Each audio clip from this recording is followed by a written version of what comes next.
Good afternoon, Mrs. Horton. Thank you for coming in today. Would you care for anything to drink? No, I'm okay, thank you. Well, I know you're busy, so we will get right to it. I've prepared this counseling plan to go over the contract so I don't miss anything, and I'm probably going to add notes to it throughout. Is that okay? Sure. Okay, first off, it's been a while since you and I last spoke. Has anything changed on your end as far as your objectives, goals, or situation in general? No. It has not. Okay, then. What I'd like to do first is go over my understanding of your objectives and your position, and then I will explain where we currently are as far as the situation with the contract. And finally, we will discuss the options and alternatives that you have moving forward and the advantages and disadvantages associated with each. Does all that sound all right? Yeah, sounds good. Do you have any questions before we start? Not that I can think of. Feel free at any point to interrupt me and ask questions. I'm here to help you in any way that I can. To go through my current understanding of the situation, we're here as part of an ongoing process to sign Pat Sullivan to an endorsement contract with General Brands, assuming, of course, that we can agree to terms that Right. meet your approval. As I understand it, you want him to be the public face of Wheatos. You think that having an Olympic gold medalist with such an inspirational story is the perfect pitchman for the Breakfast of Champions. Your primary goal is to negotiate a contract that's as exclusive as possible, particularly as it pertains to other breakfast foods. You would like for him to be available between 20 and 30 days a year to appear in commercials, advertisements, and to make personal appearances, specifically at the opening night of the ice show General Brands is sponsoring in 6 months in Japan. You, or perhaps others in the company, are a bit worried about his potential drug use, so you would like to, if at all possible, have a morals clause inserted in that contract. And if not that, maybe a random drug test. Finally, your ideal contract length would be for 4 years, so that the subsequent Olympics is covered in that for a total of no more than $1.4 million, although you would like to keep it closer to $1 million if possible. Do I have everything correct? Yes. Anything you would like to add to that? No, that all sounds good. All right, well then here is I met with Mr. Sullivan's agent last week. Here is the contract that we drew up, or that I negotiated with him, and then here is a reference guide of a few charts and graphs that I put to sort of put our position to make it more digestible for you. I'd like to now go over that contract piece by piece, if that's all right. Yeah. In terms of financials, as you'll see, it is for that 4-year length. The total is for $1.3 million. I know that that's a little bit more than you initially wanted, but I think that you'll see that it's pretty within industry standards. Also, there are two other factors to consider. One is that most of the other terms or aspects of the contract are just as you wanted, and also that's even a little bit below industry standards potentially. If I could direct your attention to page 1 of the file I handed you with the green cover, it's a list of the highest paid endorsement contracts. Mm-hmm. So Mr. Sullivan's, if you extrapolate it, is $325,000 per year. That's an average value of his contract. The list of the highest paid people, that includes all athletic endorsements, and it's not especially useful given the varying nature of the sports and the fame of the athlete, but most of those obviously are NBA, NFL, or baseball players. But just to give you some idea, if you will go to the second page in that, it is the Winter Olympians. And what you'll notice there is that it is predominantly Summer Olympians, because it has, and the third page will go towards why that is, because it has the ratings of the Olympics, the last 10 Olympics, winter and summer. And you'll see that a lot more Americans watch the Summer Olympics than the Winter Olympics, so naturally their endorsement contracts are considerably higher. And then the fourth page is the list of name recognition of Winter Olympians, and you'll see that he is second on that. And so if you all those things taken together should give you some idea of his marketing value to the company. Okay. As said earlier, as far as I can tell by parsing through the figures, the $325,000 average value is actually a little bit below market, and that may just be factoring in the drug allegations, but it's still a little bit below. Do you have any questions about the financials specifically, or should we move on? No. I know that exclusivity was the most important thing to you, and in the contract we negotiated, Wheatos will be the only breakfast food brand that he will endorse, and that includes not only breakfast food brands specifically, but restaurants or any company brand restaurant that's associated primarily with breakfast. So IHOP, for instance, he couldn't endorse IHOP. Or at least unless we wanted to do some sort of collaboration. He would have to have our permission, let's say. As for his availability, he agreed to the exact days you wanted, between 20 and 30 each year, just as long as we give him enough time, like advance notice of it, obviously. Should the campaign be especially successful, we can request more of his days for a fairly low fee, and if we want to expand his use. He also agreed to perform all the services you asked, appear on the box, do the promos, make appearances whenever we want, including at the skating event in Japan. Anytime we want him to appear, we do have priority, once again, so long as we give him the correct amount of notice. Additionally, Mr. Sullivan's agent did okay the morals clause in his contract. I drafted it myself. It's the one that I emailed to you last week, and I can say that it is a very broad, all-encompassing morals clause. It stipulates that if he should fail a drug test with the International Olympic Committee, with Team USA, with anyone, then our contract can be voided. That if he besmirches the company's name in any way or is associated with drugs in any way, the contract can be voided. Okay. What that means basically is that if that happens, we can cut the contract off right there. And although we can't receive the money we've already paid him, there's no penalty for canceling. We won't have to pay him a dime more. Overall, I think it provides pretty good protection for the company.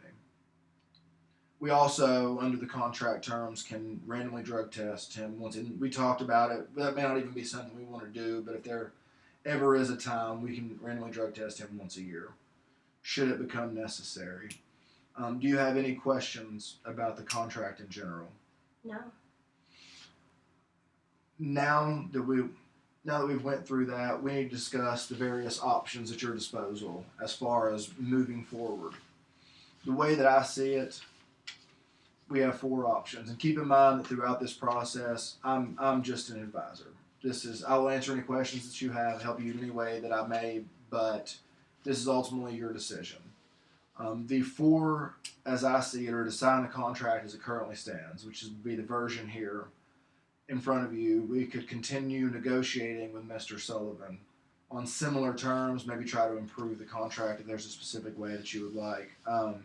We could seek a more limited contract with Mr. Sullivan, which means maybe just have him on the box, less TV commercials, less days of the year. We almost certainly wouldn't be able to keep it as exclusive, given that, but it would probably be quite a bit cheaper. Or we could pursue an endorsement with a different athlete to take his place. It's critical to consider each of these options, and do it in terms of not only whether or not to sign this contract, but if we're not going to sign this contract, what's the next best option? So I know that you're in need of a pitch man, in the fairly near future.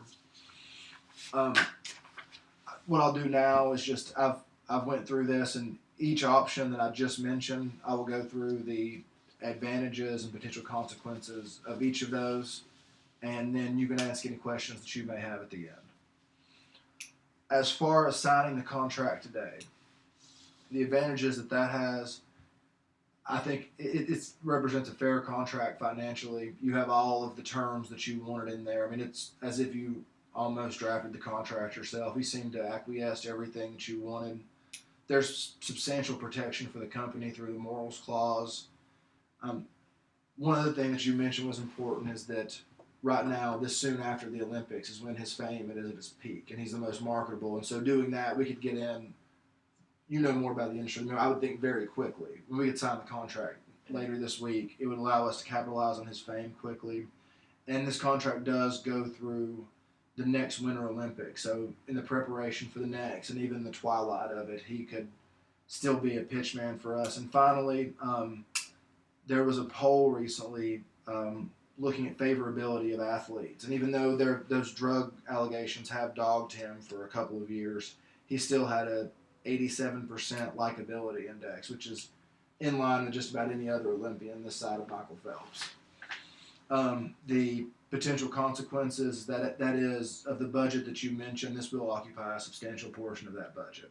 It may affect your ability to sign other athletes, and it would limit your flexibility potentially over the life of the contract, I guess. It may also present a new pay scale. You said this would be the most you ever paid someone. Other athletes may expect to get paid similarly. It will publicly associate the company with a rumored drug user.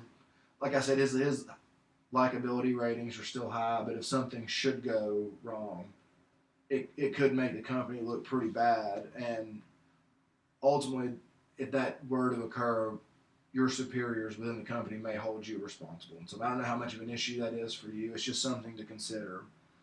The second option, which is to continue negotiating, I mean, it has a lot of the advantages I just mentioned, with the additional advantage of potentially getting it cheaper if you want another one of the clauses amended. The disadvantages, though, there's just no guarantee he would even be open to that. It could sour their relationship immediately, and probably it could just waste valuable time. Because, I mean, you've been part of the process. These negotiations tend to drag on. The third option, which was to consider a more limited contract with him, once again, you get many of the same advantages. It would be considerably less money, which would give you more flexibility to sign other athletes or vary your campaign moving forward. The disadvantages, once again, there's no guarantee he would want to further that, and you specifically liked him, and he in this case, the first two, he would still be the face of Guido's, which is what you said that you wanted. You thought he was perfect for it because he was an Olympic hero for the Breakfast of Champions. In this one, he would still potentially be on the cover of the cereal box, say, but he wouldn't be as associated with the brand as you seem to indicate that you wanted. Lastly is just signing a different athlete. It would give you the advantage of avoiding all of the risks associated with Mr. Sullivan, but as I said, you thought he was perfect for the position, and so, your judgment in these matters I trust, so that it would have the consequence of having to get someone you think is less ideal for the role. Those are the only possibilities that I could come up with. Do you have any other potential suggestions or potential alternatives? Not that I can think of. Let me ask you this. If we were going to not sign this contract, if we weren't, what would be your preferred option other than this current contract? Probably keep negotiating because we do think he's a perfect fit for our ad campaign. Okay. And do you have any questions about the options that have been presented? No, they're Okay. good. Do you have any questions in general then of me? Not that I can think of. It looks to be covered. Okay, well, just a couple of general things then. Based on my conversation with his agent, and as willing as they were to agree to the morals clause, the drug, just speaking with them, I do get the impression that the drug use will not be an issue. Now, that's by no means a guarantee, but it is he has never failed a drug test. They are drug tested nonstop, and he seems genuinely determined to clear his name. So once again, it's no guarantee. I don't imagine that would be an issue, though. Okay. And the other thing is that from talking with his agent, if you do want to continue negotiating, we can obviously do that, and we may get improved terms. But I didn't get the impression that there was a lot of wiggle room there. I think this is about as good as it would get on our end as far as a contract with them. Keep in mind that once again, this decision is entirely up to you. I can advise you. I can answer any questions that you may have. No, we really want to sign him. I mean, obviously, we'd like to get it cheaper if possible, but if you don't think that's going to be an option, or if you don't think they'll come down. Like I said, we could try. I didn't get that impression, and it would waste. It would cost time, and Right. they seem pretty adamant about the money particularly, and they gave in on everything else. And so, I'm not 100% sure what else we would seek, but if there's something that you wanted. So what, having said all of that, what would you like to do? I say that we sign. As the contract currently stands? Yes. Okay. We can do that. I assume that you want to get on that as quickly as possible. Right, yeah. Okay. Well, I'll tell you what. I will draw up the paperwork necessary to do this. I will contact his agent to set up a meeting, hopefully for later this week. If you could do me a couple of favors. One, check your schedule for Thursday and Friday and email my assistant with what times work for you. That way I can set up a meeting. Okay. And I would also, before that meeting, recommend that you talk to your staff and come up with any sort of plan that you may present to him about when you'll want to use him. That way you can get the ball rolling on this immediately. Okay. That's all that I have. Do you have any final questions? No, I think you've covered everything. All right. Well, thank you so much for coming in. If you have any questions, please don't hesitate to call my office. Thank you. Appreciate it.